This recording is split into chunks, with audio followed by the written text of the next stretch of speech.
definitely something to consider for the future, because I definitely want to keep open source around no matter what path I'm taking in my career from now forward.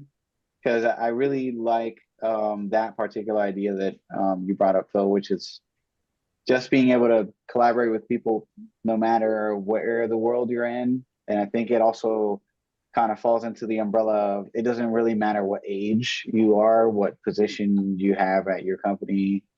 It really doesn't matter.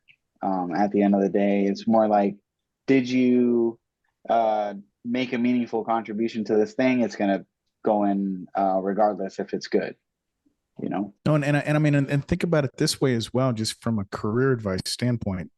I mean, if you're interested in AI and transformers, PyTorch is an interesting entire tool chain, right, to go engage in. If you like things like containers and that whole orchestration of cloud native and microservices as a platform and as an architecture, plenty of things to do in that environment. And when you become a maintainer, when you become a contributor in a project like that, or a maintainer, and you gain that level of status, it's something that stays with the individual.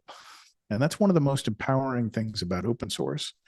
I'll pull it back to the Unix example and the Linux example again.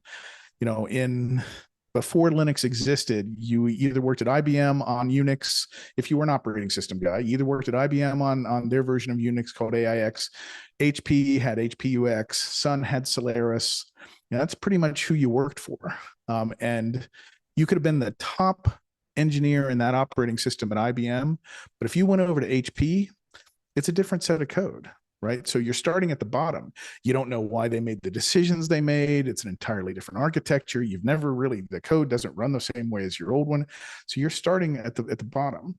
When you work at IBM on Linux and you go to HP working on Linux, it's the same code base.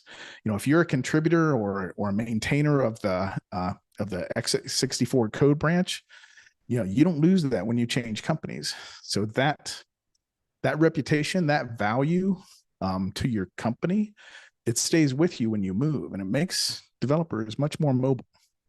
It's a value that this whole architecture, the way things work in the open source ecosystem, and it doesn't matter if you're talking, like I said, WebAssembly, PyTorch, name any interesting project, up and coming project. If you're significant in that community, you have a lot of value to your company, and that value stays with you no matter where you go.